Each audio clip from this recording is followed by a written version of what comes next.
Hey, my name is Felix Caraballo. I work for Metro Puerto Rico and Telemundo Puerto Rico. ¡Epa! ¡Yay! So, hey guys, Hi. it is Saludos, an honor familia. to talk to you about this project. Saludos, compatriota, un abrazo de tu tierra. One second, I just have to go No, in. go. Abrazo, brother. Mucho cariño. Bendiciones. Don't worry, I will conduct this in my beautiful and sexy Puerto Rican English. So, Fantastic. congratulations to both of you for this great project and the awesome chemistry you both project on screen. Ladies first, let me start with you, Kristen. Something that I found interesting about Maxine is that she seems to be naive and innocent, but behind that, there is like kind of an agenda. She's kind of manipulative. She has her own motivations, etc. What was it like juggling all these traits to get the perfect balance and making it work so beautifully? I think ultimately you will see that Maxine has a good heart. So when she's trying to be manipulative and sneaky, she's not very good at it. She has this goal. She will do whatever she can to get there, but she's easily diverted when it comes to either like Douglas or helping someone she loves. She's not great at what she thinks she's great at, I think. Okay, so Ricky, this is your second project after American Crime Story, where the visual aspect is very important, from the production design, the sets, the costumes, etc.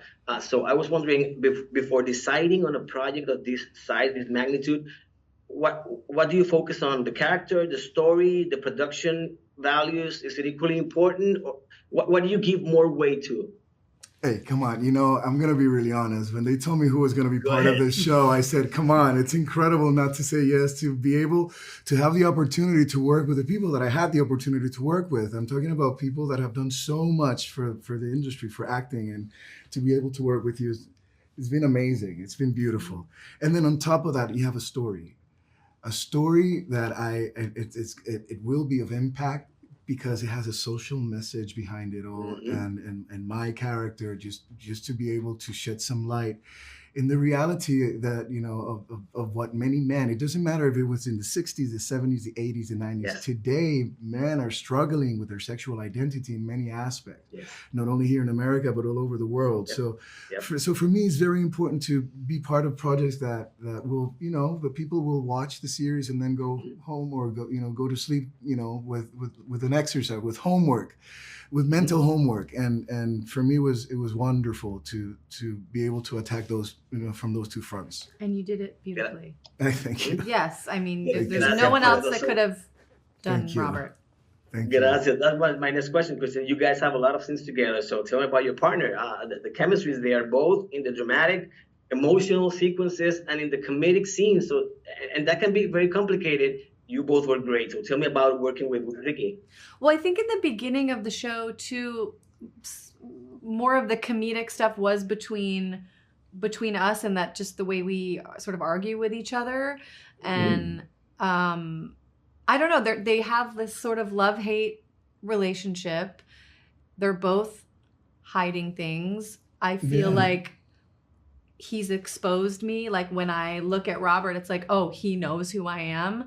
So you kind of want to like keep them away, but there's something that like draws them together. And the writing too, with just the scenes that we got to do together were so fun, even when we're arguing with each other, and it was just like such a wonderful experience for me to play with Ricky. Beautiful. So Ricky, in Puerto Rico and around the world, you're a megastar. You are the maximum figure. But in this project, you rub shoulders with legends, icons, and other stars from TV and film. In addition to Christian, which is, you know, not a legend because you're not old. She's an icon. She's a super duper megastar. But with Laura Dern, Bruce Dern, and Burnett, tell me about the experience. You were dazzled, and how working with this cast affected or had an impact in your interpretation. It will always, you will always feel an amazing and important impact for your career, for your life, when you have the opportunity to be in front of the cameras with Bruce Dern and Laura Dern. That being the first time that they were working together. And just to be able to sit with Bruce for 2 hours before the scene, just warming up, and him getting to know me, and obviously me getting to know him, just by sharing our life experiences. By the time we heard action, everything was flowing so beautifully. And that's for me, that was so important, not to have to hold my script in hand when I walked on set. It was just to be able to leave it aside and be open to whatever came my way. And I felt incredibly good after working with him, and then working with Carol Burnett as well. Carol Burnett is an incredibly generous actress, but also someone that will make you laugh even if you're in the darkest scene where you're supposed to be almost crying. It's a challenge. So it's great training to work with her, because her energy is so light and so positive and vibrant. And once again, I'm very lucky to be able to be part of this project. Thank you both. Congratulations again. And Kristen, I hope to see you again with the Bridesmaids, whether a sequel or with the girls. And Ricky, we're looking forward to new music from you. Yeah, for sure. Thank you. For sure. From Puerto Rico. Bye. Thank you so much. Bye. Thank you. Thank you.